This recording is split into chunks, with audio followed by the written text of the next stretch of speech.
Most of the old cities in Europe have cobblestone streets, especially in their central areas. Both the roads for cars and the paths for pedestrians are paved with stones. Over the centuries, these stone paths have been worn smooth by countless people, horses, and carriages passing over them, adding to the historic charm of European cities. However, despite their visual appeal, cobblestone streets pose several inconveniences for travelers. Walking on them for a long time can cause foot pain. You can trip over the stones, and they are particularly challenging when dragging heavy luggage. Even locals find them inconvenient. The roads can be noisy. Driving on them is uncomfortable, and car tires wear out faster. Additionally, maintaining these roads is quite expensive. Despite these drawbacks, Europeans still insist on preserving their centuries-old cobblestone streets. So, what are the benefits of cobblestone streets that make them worth the inconvenience?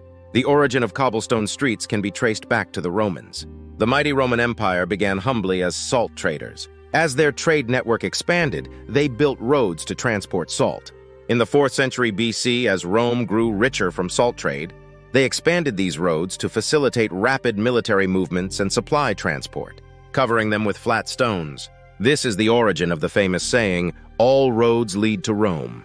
The Romans constructed a network of roads across Europe, totaling about 300,000 kilometers. New cities emerged at key crossroads of these roads, giving rise to cities like Paris, London, Vienna, and Cologne. All the main roads connecting these major cities with Rome were paved with stones, totaling around 80,000 kilometers. Roads have existed since ancient times, around 10,000 years ago, when people began forming villages. However, what set Rome apart was that it was the first civilization in history to view roads as social infrastructure. Without this perception, the entire nation wouldn't have invested so much effort in building roads across Europe. In the 5th century, Rome fell and the Middle Ages began. The Middle Ages were a dark age for road construction as well.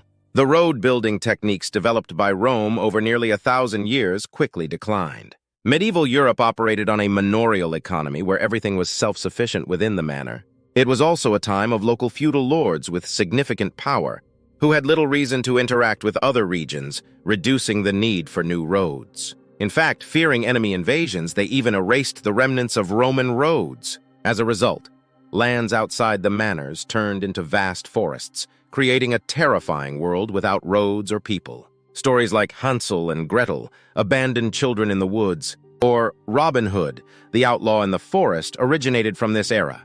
The forests reopened in the 11th century with the onset of the Crusades. When infidels captured Jerusalem, enraged feudal lords from various regions joined the war. To move their armies, they had to clear paths through the forests. Although the Crusades failed, roads were revived. The impact of the wars also spurred commercial development. By the end of the Middle Ages, there were about 3,000 cities in Europe, with populations over 2,000, but the roads connecting them were still far below Roman standards. Even a little rain would turn the roads into muddy messes.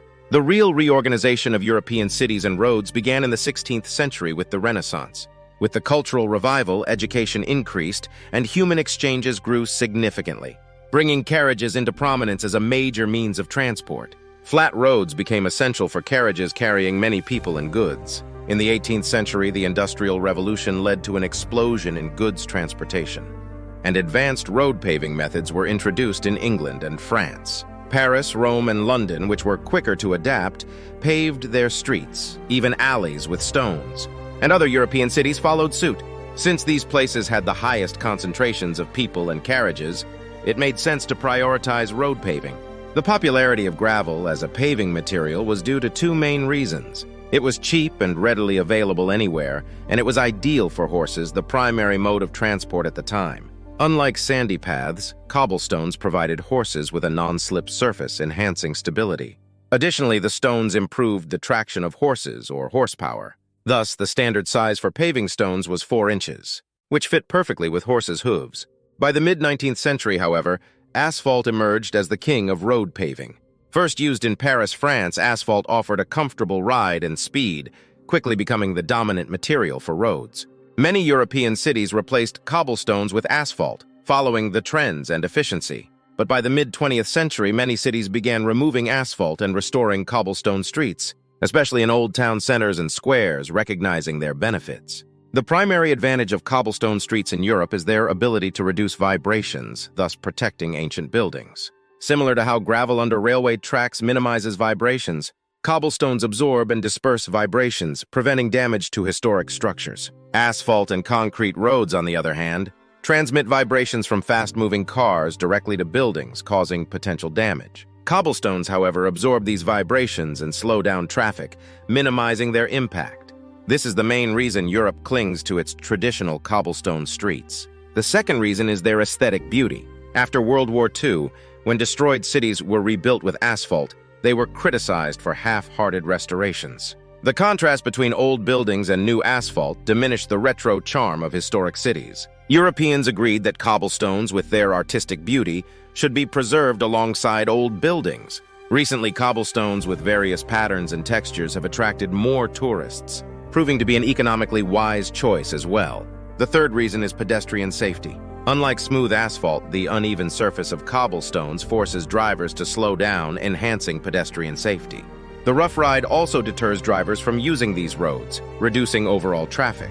The loud noise of cars driving on cobblestones also alerts pedestrians, making it safer than asphalt in many ways. Cobblestone streets have another clear advantage: durability. Broken stones can be easily replaced, making maintenance simple. Even if they wear out, being natural materials, they are environmentally friendly. Their drainage is also superior to asphalt. In heavy rain, water pools on asphalt, but cobblestones allow water to seep through the gaps, reducing the risk of urban flooding.